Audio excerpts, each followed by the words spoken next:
it's gonna get stupid. If you don't like that, watch something else. But don't say I didn't warn you.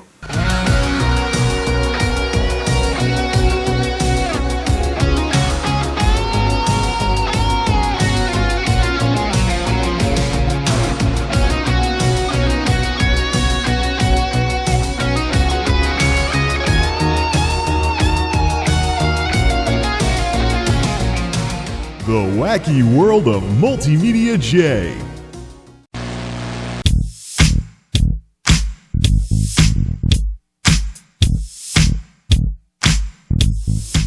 This is the part where it gets completely and totally stupid. Windows 10 versus the eMachine, round 2.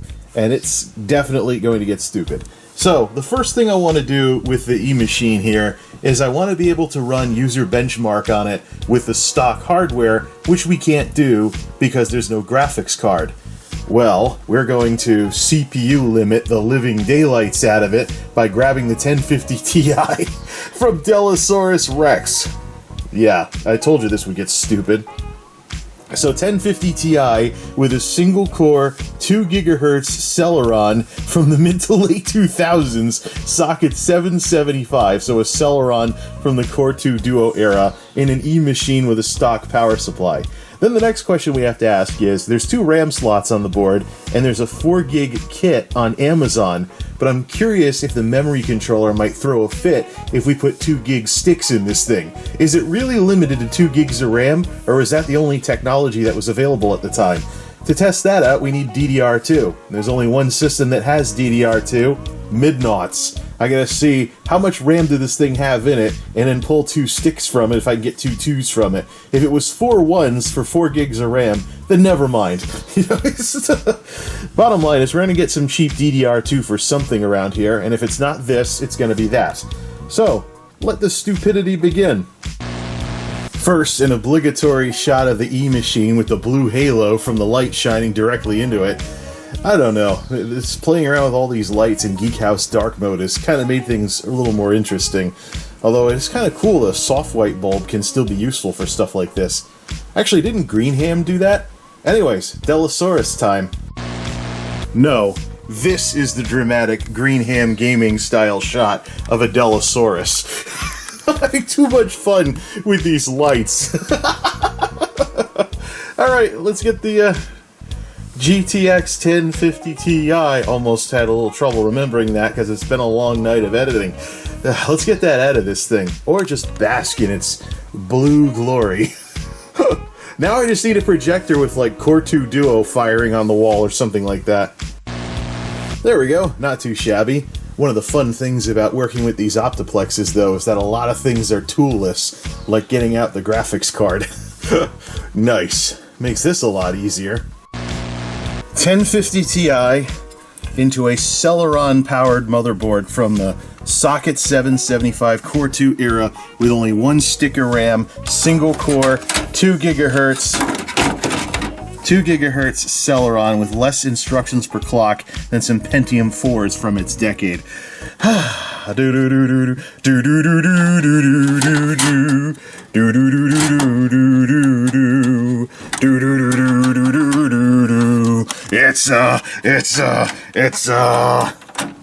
It's a sin. Epic fail.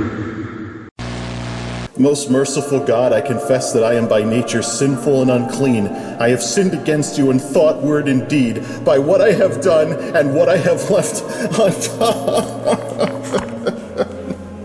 I put this inside of this. What is wrong with me?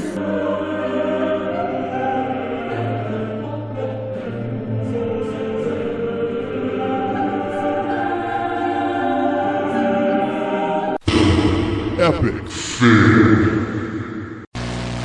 The only upside to my heinous transgression here is that I can put this machine on HDMI finally. Alright, it looks a little crooked though. Is this eMachine being an eMachine on me again? Well, let's apply power and find out. I've done enough wrong tonight. Let's hope it was worth it.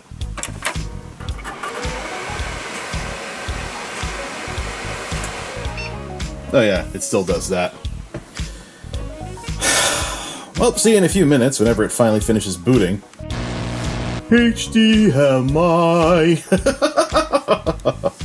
Alright, we have output from the graphics card. One step at a time here. It's probably going to take forever to download graphics drivers now that I have an NVIDIA card in this thing, but that should give us direct 3D compatibility and what we need to run, to finally run UserBenchmark, and probably take forever. Probably take forever getting those results uploaded into my profile, and they will be abysmal.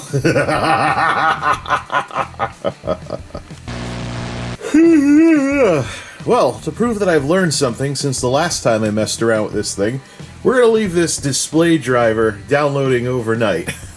I imagine it'll be slowed way the heck down by how incredibly slow this machine is. The only purpose of what it is that we're doing right now is to run UserBenchmark with the abysmal 1 gig of RAM. Then we can start looking at the RAM problem this thing has, and if I'm not mistaken, I should be able potentially to swap in my Core 2 Duo, since it's socket 775, but this PC doesn't currently meet the minimum system requirements to run Windows 11. You don't say, Microsoft. You don't say. Time to get some shut-eye. Epic fail. Okay, night 2, and this thing has had literally hours to grind out everything it needed to grind out on its drive. Adding the graphics card did increase the wattage range, but that's a graphics card. That's kind of what they do. Okay, are we ready? We have a graphics card, so UserBenchmark should be able to actually complete this time. And I don't hear the drive grinding. Too bad that's about to change. Go! Let's sit back and enjoy the not-so music. Da-da-ding! It takes forever. But it takes forever to actually show the UAC. Alright, ready? We should be able to actually run the graphics test this time. 1 gig of RAM, single core processor. Here we go. Alright, benchmark engine running. OS support, yes, it's Windows 10, technically. Single core, da-da-da-da-da-da. So all of this ran before, so it's going to be complete garbage because it's only a single core processor. All of this ran before. We'll come back when the graphics test starts.